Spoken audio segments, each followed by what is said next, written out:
Welcome back to A Writer's Mind. I'm your host, Delcherie Spinner, and I have finally made some progress on the Karmic book, and actually like a decent amount of progress. So that's nice to see, because I've just had a hard time writing lately. I kind of finishing up the end of the school year is always stressful, and I'm like a couple weeks into summer break, and taking care of stuff, wrapping up other things, demolishing trees in my backyard, things of that nature. But I was able to finally kind of get my head in a writing space.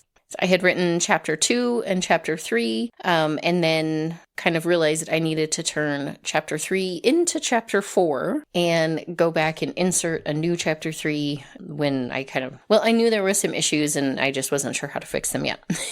So anyway, I think in the last update I had started chapter 2 or I was kind of like getting some thoughts together for chapter 2 and thinking about how big of a role Katie was going to play, because I was starting to get a sense of her character and maybe I would keep her around. And I'm almost completely sure that Katie will stick around as a character through, if not the entire book, most of it, which will be really hard if I have to kind of ditch her as a character right at the end. We'll see. Part of that is like, as I've gotten to know her over these last couple chapters that I wrote, she's not only a really fun character to work with, I'm enjoying her personality and just like the energy that she brings to the story. She's a good contrast to Beatrix, who is kind of negative and jaded at this point, frustrated with her career and how things are going. Katie is a good complement to that because she's very bright and cheerful and says what she thinks, and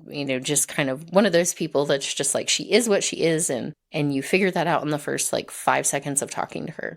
I'm almost positive Katie's going to stick around for at least like 85-90% of the story. We'll see what's needed at the end of the book. It might be necessary that Beatrix is just going to have to jump someone else to wrap things up. So we'll see how that goes. But like I said, I did have a lot of fun with these chapters of getting to know Katie a bit more. So where I'd left off before, we'd kind of gotten through the career day and she was kind of getting out of the school, escaping that situation. And because Katie is starting to wake up, or, her consciousness is kind of coalescing again, and she's becoming conscious of what's going on, and understandably, kind of freaking out that there is some other consciousness in her body, and she does not love that at first. So we get a little bit of explanation here for the reader, for Katie, of what exactly is going on. I throw in some basic details, but I tried not to be like too explainy here and kind of just follow that rule of like, give the absolute bare minimum of what the reader needs to be able to move forward. And then, sprinkle the rest in later. So Beatrix kind of gets in the explanation that she's a karmic agent, kind of like the FBI is how she explains it. And she's there to investigate a disturbance. And that means taking over a human's body. And, like I said, while Katie's not like thrilled about it, she is an adventurous person with kind of just like go get it attitude. So she's like, this could be interesting. Even if, she's kind of stuck, she's intrigued by the possibility of participating in this and just kind of like this is kind of crazy kind of adventure. She's up for it. So they kind of get interrupted though when Cal forms a connection and kind of breaks in to start being himself and pissing everybody off. So this part of the chapter really gives the reader a sense of who Cal is, and along with that lets Katie come into herself a little bit more as she reacts to Cal and kind of inserts her commentary into what's going on as she's observing what a ridiculous situation he's created by his like pettiness and ineptitude. So he kind of breaks into their conversation, and this also, like, I gave some hints in chapter 1 that Beatrix does not love working with Cal, but now here is where you really get to see the dynamic between these three characters and what you're going to get through the rest of the story. So Cal's pettiness and incompetence is highlighted, he has basically drug Beatrix into the situation with no information whatsoever. She has no idea what's going on. She's just been shoved into things. And then he shows up making the connection of like, okay, so what's the update? Like, what have you accomplished? And she's basically been on Earth in Katie's body for like 30 minutes, and she doesn't know what the situation is. So he's obviously being super unreasonable, which Katie picks up on very quickly, and it's just like, what the heck? Like, why would you do that? And she asks, over the course of this, she keeps lodging complaints by just like shouting them, basically, because Beatrix tells her that basically like their interactions in some way, you know, the whole investigation creates a karmic log that people review later. And so anytime she gets mad, she just like shouts a complaint into the void, basically, assuming that at some point when someone reviews the case log, they're gonna see all of her complaints about Cal and maybe do something about it. So she kind of has that like, this isn't right and somebody should fix it kind of attitude. But in the moment, nobody can fix it because they're stuck over there. So, and then Cal kind of just continues to show like what a jerk he is. And he's very demanding. He gives her, you know, the bare information possible while expecting like these grand strides in whatever's going on. And he's completely dismissive of Katie's outrage that her career day presentation was messed up and that he's not more helpful. So a lot of this early, probably first half of the chapter is some characterization, showing their personalities, how they're going to interact with each other, and some of the conflict that's going to cause within the bigger conflict by these three very different personalities of Cal being very petty and willing to complicate things and make problems, even if it makes him look bad. Like if the mission's not successful, he still finds that like satisfaction in having made things worse for everybody else. And then you've got Katie, who is very positive, very humanistic. She sees the best in people and believes that things can like improve and be better, but she's not afraid to stand up and point out when something is not as good as it could be. And then we've got Beatrix, who is, as I said earlier, kind of in a negative headspace. She's frustrated with her situation. She's still going to do her job 1,000% because that's important to her and who she is and how she's seen. But she's a bit bitter at the moment at still being kind of dragged around with Cal and being put on these missions that she considers generally kind of beneath her. Although this one is going to, as things are starting to like formulate in my mind a little bit better, this case was given to Cal because it appeared fairly simple at first glance. And so they're like, we can give it to him. It's probably one he can't mess up. But it's actually going to turn out to be quite a bit more complicated than anyone anticipated, which means actually that Beatrix was a great person for this to go to because she's actually going to put in the time and energy to figure it out. So first half of the chapter, as I said, kind of just a lot of characterization while getting some information out about what's going on in the world and what Beatrix has actually been dropped into. And they finally get toward the end. He tells them, you know, this disturbance is centered around the water treatment plant where Katie works. And that kind of makes Beatrice suspicious off the bat because it sounds like, oh, well, this is where it's at and this is a person who could help. And Cal doesn't usually do that. He usually finds someone who's very unhelpful, at least as a starting point, and then she has to work her way to more helpful people as she goes. So she's kind of at the very start like, I don't think this is what anybody else thinks it is, because that would be too easy. And that doesn't, you know, line up with how she's been treated in her world, and particularly with Cal. He kind of gives the basic details, and then he's like, all right, I'll send you the mission brief as soon as I disconnect. And then right before he disconnects, this is something that I came back and added later. I'd had them kind of ending the chapter with just kind of griping about Cal, and he says he'll check back in 4 hours, and you know, she's kind of just like, geez, like 4 hours of not dealing with him. Not long enough. And I kind of left it there and ended with that because, again, like, at the time, I didn't know where it was going next. And so it was just like, okay, like, here's the basics. Here's how the interactions are going to work. And we'll see. We'll see what we're going to do there. So I will come back to the end of chapter 2 in just a minute. Because basically, like I said, I didn't really know what to do with the story next. But I knew that, like, there's still a lot that's left unexplained, and Katie's going to have a million questions. And so I started into chapter 3, but even as I was writing it, I knew I was like, I am going to have to come back and change this because it was a lot of information and explaining and not a lot that was actually happening in the story. And so I kept writing because I was like, well, I do need this information to come out at some point. But I also knew, like, just dumping it all here in chapter 3, in the long run, like, that was not going to work. I don't like to have big, just info-dumpy chapters. But for me, just to get the information out on the page and to know, like, what I needed to explain at that point was going to help me figure out how to break it up later.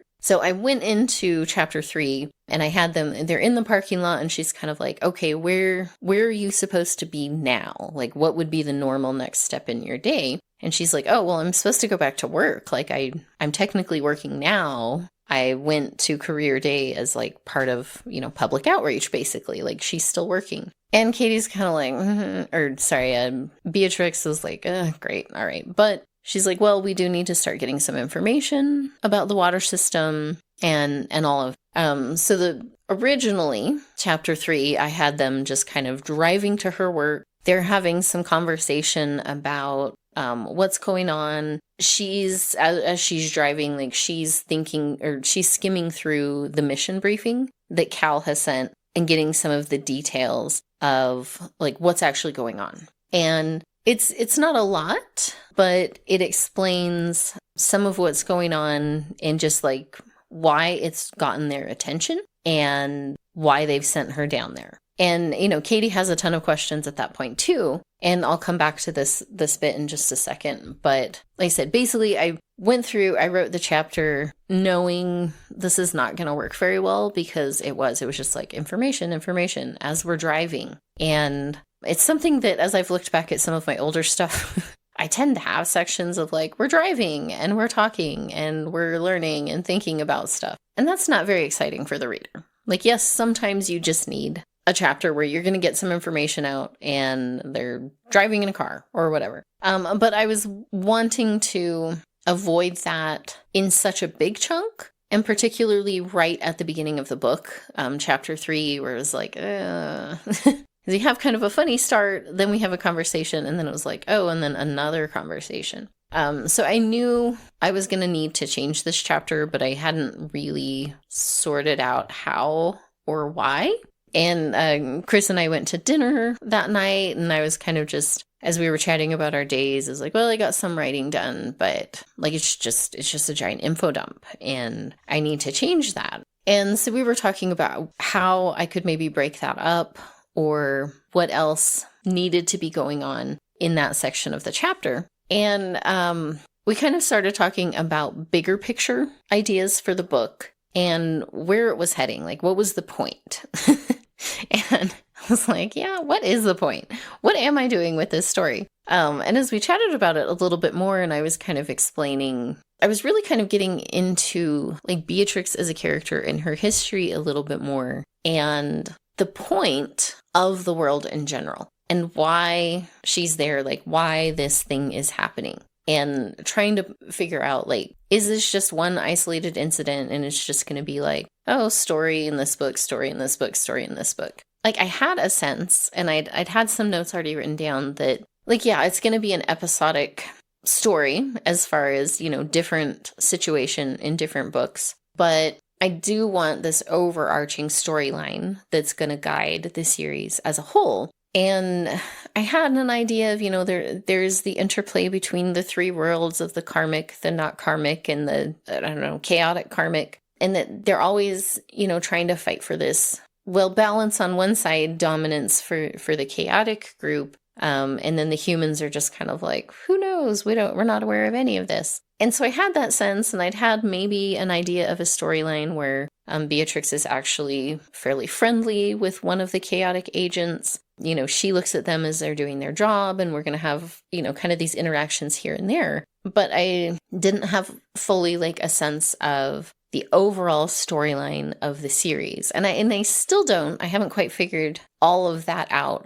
My ideas are kind of coming together a bit more on what I want for a series storyline. But that kind of led our discussion toward what's the bigger story in this first book? Why are they targeting this town? Why are they targeting this area? Particularly, why are things kind of revolving around this one focal point if Katie is not actually like the center of it, if she's not a good person, strictly speaking, like if you just looked at the details, because as I mentioned, like Beatrix is suspicious of why she got put in Katie, because Katie looks like, oh, there's a problem at the water treatment plant. She works there. She's pretty high up. Good match. But Cal doesn't do that. He doesn't give her good matches like that. So it gives a sense that like Cal has an idea that this is not really what he's saying it is.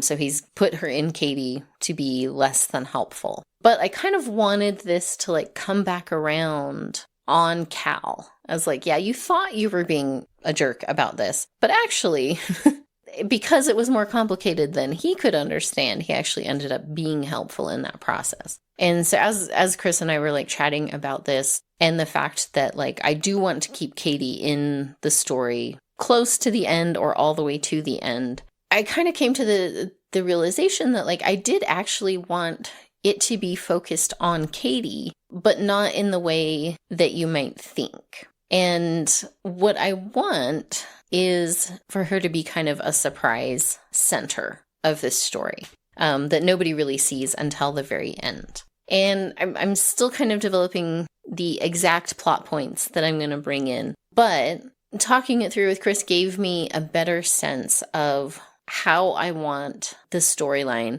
to circle back around to Katie in a surprising way.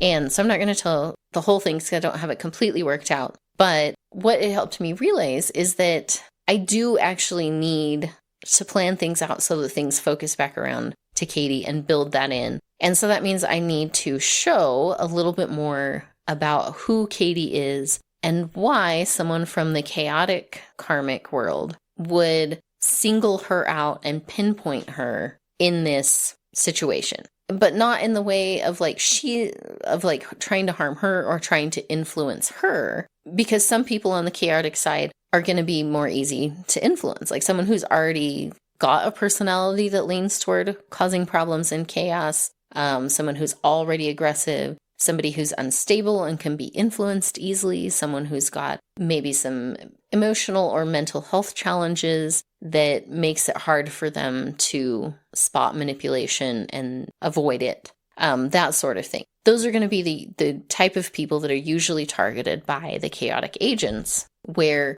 Katie doesn't fit any of that. She's kind of the opposite of who they would normally target. But that doesn't mean that she hasn't caught their attention, because she is a force for good and positivity and stability. She wants to help people. She volunteers for things like career day. And I drop little things in here and there of just kind of what type of person she is. She's one of those people that people enjoy being around, that they're drawn to her in a positive way. And the karmic people would notice that and want to get rid of that. So she is not a target as far as they're not trying to influence her or hurt her. But if they cause enough chaos around her that then has a secondary impact on her, that can kind of like smush down her positivity and her goodness and all of that. And then they're kind of getting like bonus increase in chaos. If she's doing less good in the world,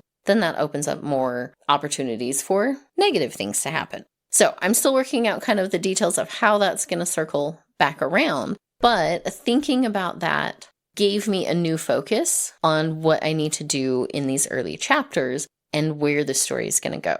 So again, as I was talking about all of this with Chris, and he was like, I don't think you know what this story is yet. And I just started laughing. So I was like, no, I don't know what this story is yet. I have no idea where I'm going with it. But then talking it out some more, it just made me realize that I do actually want Katie to be a central figure in the story. And I think that's actually going to really help me explain how these worlds work together way better than what I had been thinking before. So it's going to build in some complexity, that it's not just, the karmic agents come down and they have a problem and they fix it and then they go back. And then the chaotic agents come in and they cause problems and then they're like, woohoo, yay, chaos, and then they leave again. Like that there is much more of a layered interaction between the humans and these two other dimensions. And this is going to give me a chance to explore that a lot more, which I think will help me build on it in the next books later. So that kind of took me back to,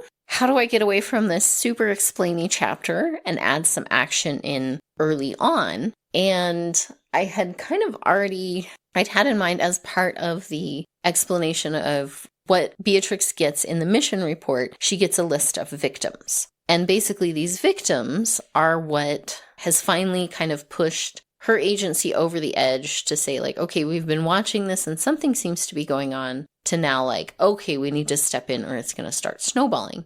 So she's got this list of victims and several have died in the last few days. And that was what sent the alert up. Like, okay, it's not just illness. It's not just, something is causing a disturbance in the force. Now they're like, okay, people are dying. So we need to actually send someone down and figure out what's going on. And I had written that into the explanation that she gets this list of victims who've either been made ill and now several have died. So Chris had suggested, like, instead of just, giving a list of victims, how about there is a victim in that moment and they need to do something about it. And it took a little bit of chatting because problems popped up in my head of, how would she gain access? Would this spark some sort of weird investigation that then would complicate things and tangle things up? And because I'd been having in my mind that there's going to be, because I chose the water treatment plant,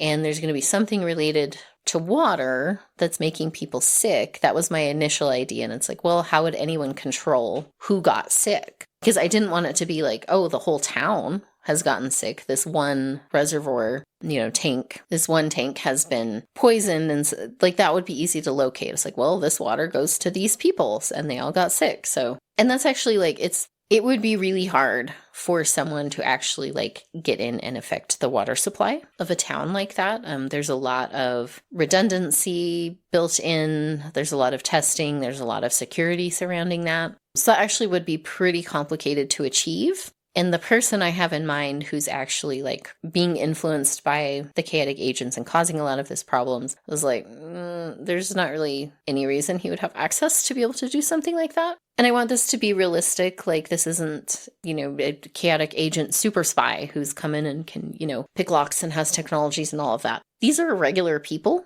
getting influenced to do not great things. So I was kind of already on the fence about my original idea of something being wrong with the water. And then also that's just too simple. And I want it to be more complicated than that. So I had thought that, there'd be this list of victims. Some of them have gotten ill or experienced some sort of out of the ordinary adverse condition. And then some of them have been dying. And the most vulnerable populations are children and older people. So those are the people on the list. And I had been, thinking at first, like, it's going to be a disease that gets into the water and causes people to get sick. And then I was like, no, like maybe poison, and somehow it's going to be more targeted. So it appears very random and it's not going to be immediately connected. If a whole neighborhood suddenly gets sick, that's going to throw up a lot of red flags. So I didn't want to stick with my original idea because it was going to be too easy to set off alarms and then too easy to identify how it happened. So I want the instances to be more random. And this is something that, as I was talking with Chris, we chatted about, and I like that not everybody is being affected in the same way, that there are multiple either plans going on or multiple people still working the details out on that. But it's not all the same when she gets the report. It's not like, oh, here's the exact symptoms and stages that each person goes through. And, some survive it and some don't. There's going to be different things going on that are not immediately something that would be linked together. It seems really random. And so that kind of led me to, okay, if I'm going to have a victim right in that moment, what exactly is that going to be? And basically, again, I'm still still working on all the details in my head, doing a lot of thinking as I'm, doing chores and cutting apart tree branches and stuff, is that the person who's at the center of all of this, who's being influenced by the chaotic agents, is in a position where he has access to, or she, I don't know. I just keep saying he because I haven't actually decided on who it's going to be yet. But whoever the person is that is doing this has access to people's information and has ways of contacting them in an anonymous way that is going to be very hard to track down. But he knows he's able to isolate specific people who meet criteria and then make a connection that introduces something that causes a problem for them. And so, like I said, children and older people are just, biologically the most vulnerable because of their systems and where their immune systems are and all of that. And so I thought on that range, I would rather have this opening scene being an older person because they have more medical emergencies just from the fact that they're aging and have more health problems in general. So I went with choosing that it would be an older person and that they're going to present as this seems like just another illness that's happening. This is a person who's got some health problems to start with, and it's not going to be immediately identified as what's actually going on. Because again, I don't want this to be too easy to figure out. So I went back to the very end of chapter 2, and where it had them previously kind of ending on Cal saying that he was going to send the mission brief, and they're just like, I hate that guy. Like, thank goodness we've got 4 hours to not deal with him. And then went immediately into driving to her office. I went back to the very end of chapter 2, deleted a couple of paragraphs, and I ended with him saying, like, basically, okay, I'm going to send you the mission brief. Oh, yeah, and someone's about to die. You have, like, maybe 15 minutes or so, And then he just cuts the connection off and leaves them to it. So again, instilling that dislike of Cal and his methods. And then that led me into a new chapter 3. So I just kind of inserted this here and shoved the explainy chapter down later in the document to look at later. So chapter 3 jumps into them both reacting and being like, what the heck? So Katie is freaking out because the idea of someone dying related to something that she feels like might have something to do with her. She's very panicked about that, especially old people and children. She's very, very upset when she hears that the victims are largely old people and children. Beatrix is a little bit more able to take command and be like, okay, we got to start doing something. Let's go. And then this gives me a chance to introduce how Beatrix interacts with the host's memories and bodies. So she kind of asks, she skims through the mission briefing really fast to find the list of victims and sees that there is a brand new addition of an older man who is not breathing well and kind of, as the mission states, probably about to die. And so she asks Katie where the address is. And as Katie's kind of panicking and not thinking very well, she gets a basic introduction to, yes, Beatrix can access her memories and pull out the information she needs, but it's like, Googling something, or in today's age, asking AI a question. It takes a second, and you might not get the right information at first. You might have to, query a couple times to find what you need. And so she's like, it's quicker for me to ask you. Just tell me where to go to get to this house. And so a little bit of information here that I put in the moment that it's needed. And then Katie also starts panicking of what? We can't just show up at someone's house and barge in and blah, blah, blah. We're going to get arrested. And so she's kind of pointing out some of the problems that had run through my head earlier, where I was like, how do I make this work? Because, yeah, if you just run banging to someone's house and are pounding on the door and let me in, something's going on, somebody's going to die. Oh, you're going to get the cops called. And then, then there's an investigation, and that's going to complicate things. And I didn't want to bring in a police investigation on top of what they're trying to do, because that was going to put a spotlight on her and make it harder for her to go out and about and do what she needs to do if she's got cops watching her thinking she's a crazy lunatic. So Katie kind of throws some of those questions out that I initially had, which forces Beatrix to quickly come up with a plan. And so basically, she uses the fact that Katie works for the water company and kind of just throws it out there like, oh, I'm here on behalf of the utilities department.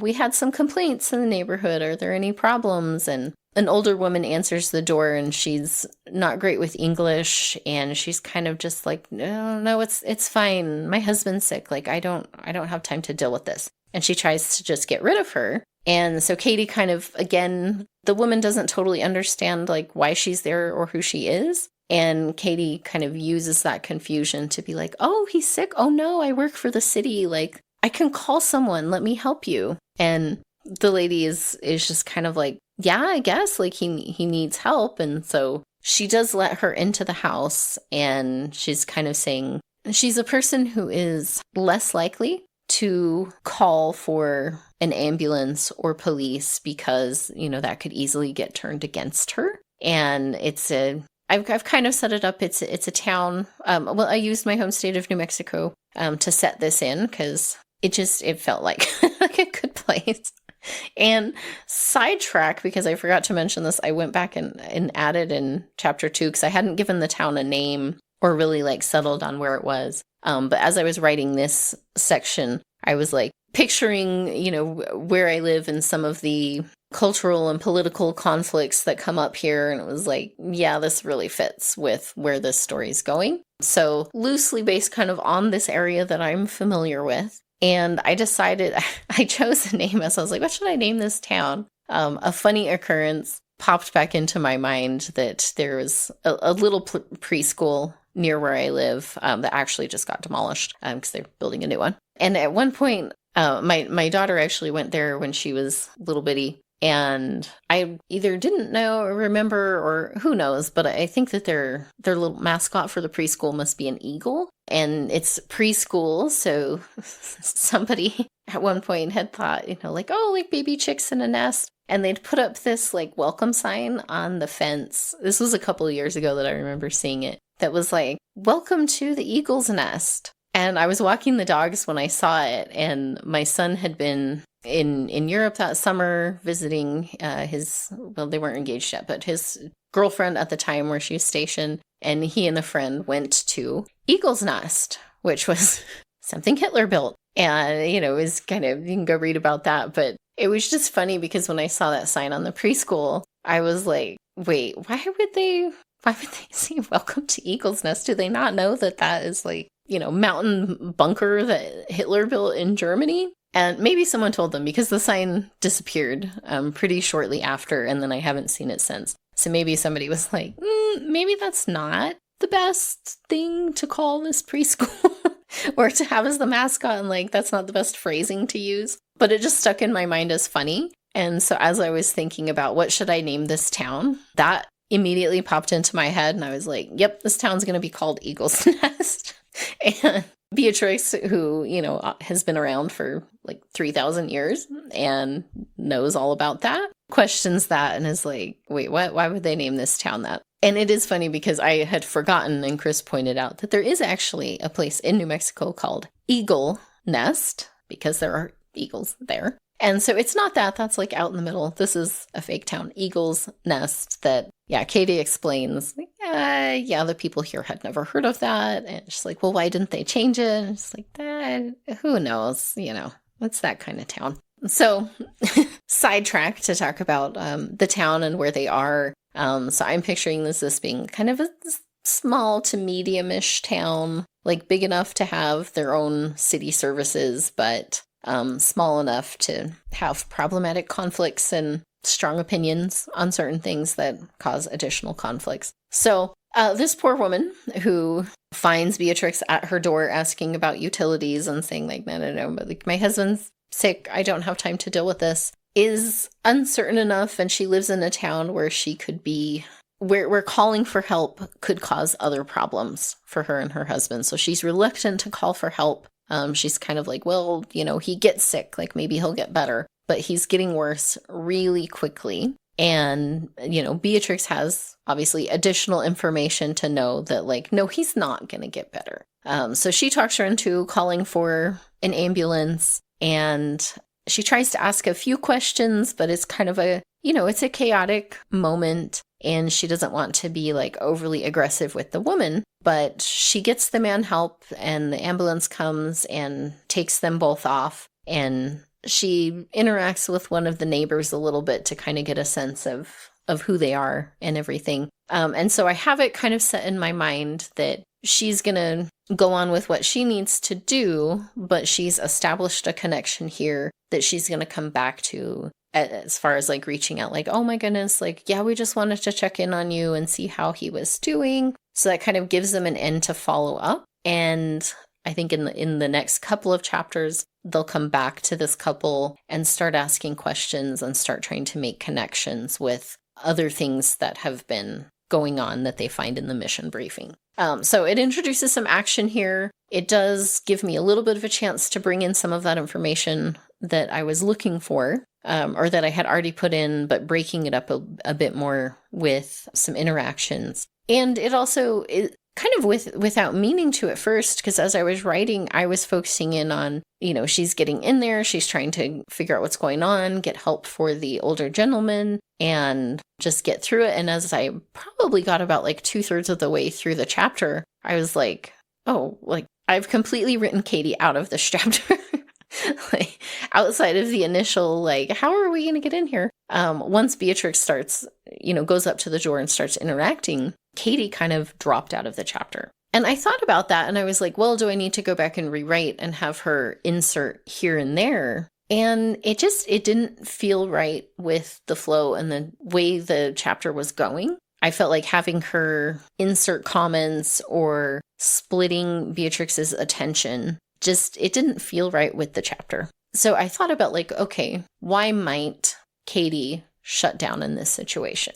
If she just kind of retreats to the back, lets Beatrix handle it, is that because, she's like, oh, I might get in the way, I might be distracting, or something deeper from her past? And I'd already kind of established that she was very upset about children and old people being harmed in this situation. And so I decided what I wanted to do was just like lean into that and see that she has a specific reason why she's especially soft-hearted toward older people. And that's because, she came back to the town to care for her father in his kind of final years. And so she was brought back to those moments of seeing this older gentleman fading. And that was a really hard thing for her to deal with because it made her think of her dad and, watching him decline, granted over a longer period of time. But she was taken back into those moments, and that was really hard for her to be in the middle of a situation like that, especially one that was more like emergent of, this is happening right now and somebody has to do something. And she wasn't really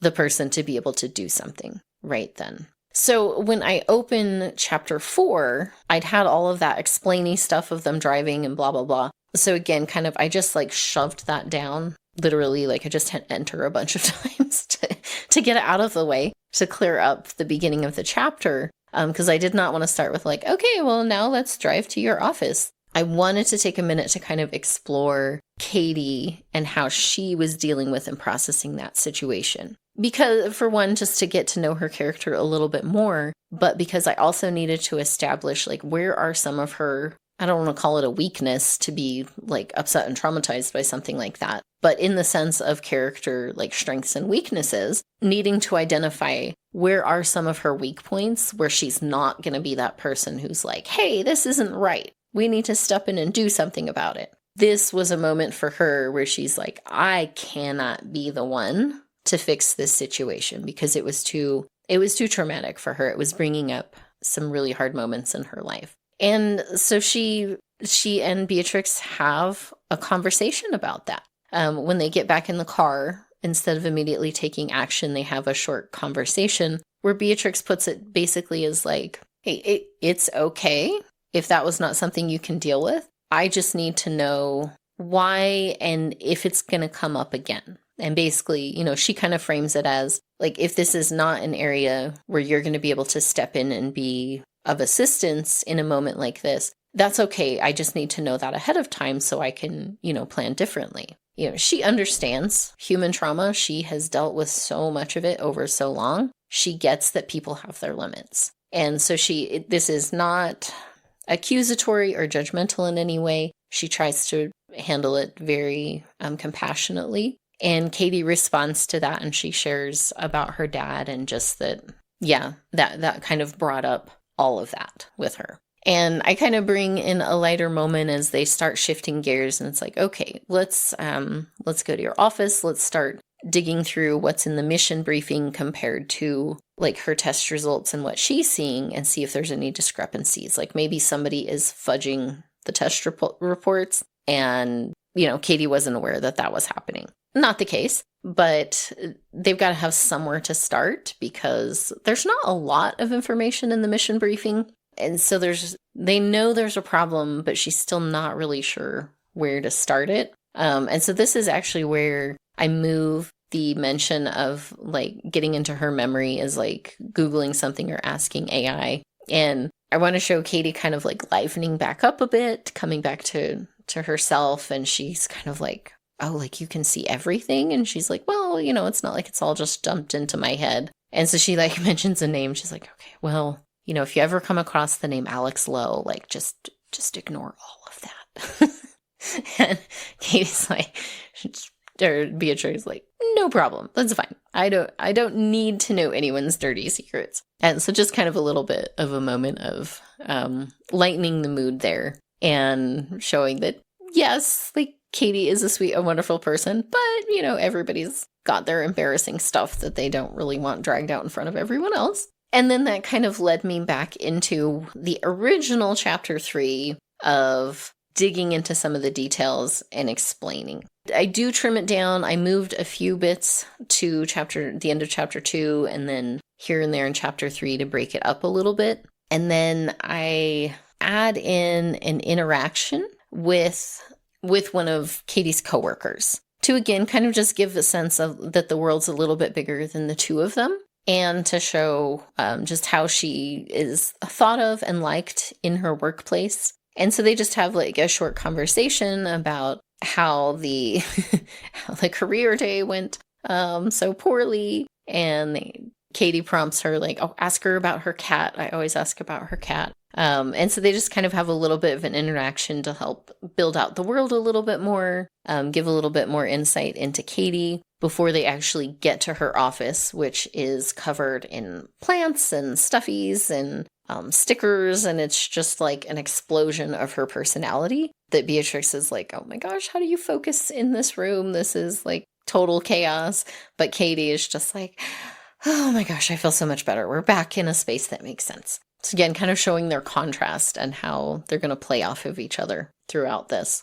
And getting in a little bit more details, she gives a deeper explanation of the interaction between the 3 dimensions. Because Katie does want to know, she's like, if you're here to fix things, how come so many bad things still happen? And that's where she gets into, well, there are the chaotic agents as well. And, sometimes you're able to get in time to do something, and sometimes like you're not. Like it's a back and forth. You can't win them all, basically. Which she like understands, but she's still, like that's a frustrating thing for her, that you can't always fix things. You can't always make it better and make it right. So we get a little bit more information there, and then I broke it up with the conversation with the coworkers, so it wasn't just like info. We learn about her coworker's cat named Ham, because he is shaped like a ham. And he's just one of those like big blob of a cats that likes to eat and lay around. And then we get a little bit more into, they get to the office and sit down, and Beatrix then goes back through the mission briefing that Cal has sent to get more details. She had just kind of like skimmed for the highlights to figure out where the victim was before. But now she's actually starting to go through it. She finds the list of the other victims and realizes that they have different situations, different symptoms, and things are not exactly what she was expecting it to be. That she's like, there's some other weird stuff going on here that doesn't immediately make sense, which builds on that idea that she was a little skeptical early on because she's like, why would he put me in someone who appears might actually be related to the case and helpful? And this kind of adds on to that of like, something a lot more weird is going on here than anyone seems to have noticed so far. So I think I was able to, in this fourth chapter, to break up some of the information, add some more world building opportunities with bringing other people in and showing a little bit more of their personalities and what the situation might actually be compared to what the report makes it sound like there is. So again, I'm kind of just trying to build in more layers, establish some complexity, and this is also going to help me just make sure that I am pushing myself to make this interesting, to not stop at the first idea and be like, oh, sure, that'll work. I want this to be an interesting mystery that's going to keep readers engaged, not only, as they're learning about the world and these characters, but what is actually going on. And it'll be interesting to see, because with mystery type things, like some readers read mystery because they want to figure it out.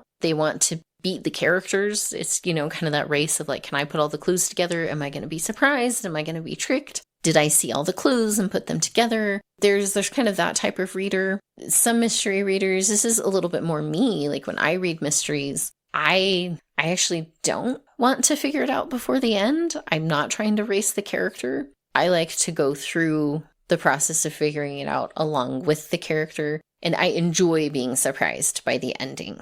I hate it when I get 3 chapters in and I'm like, I know where this is going.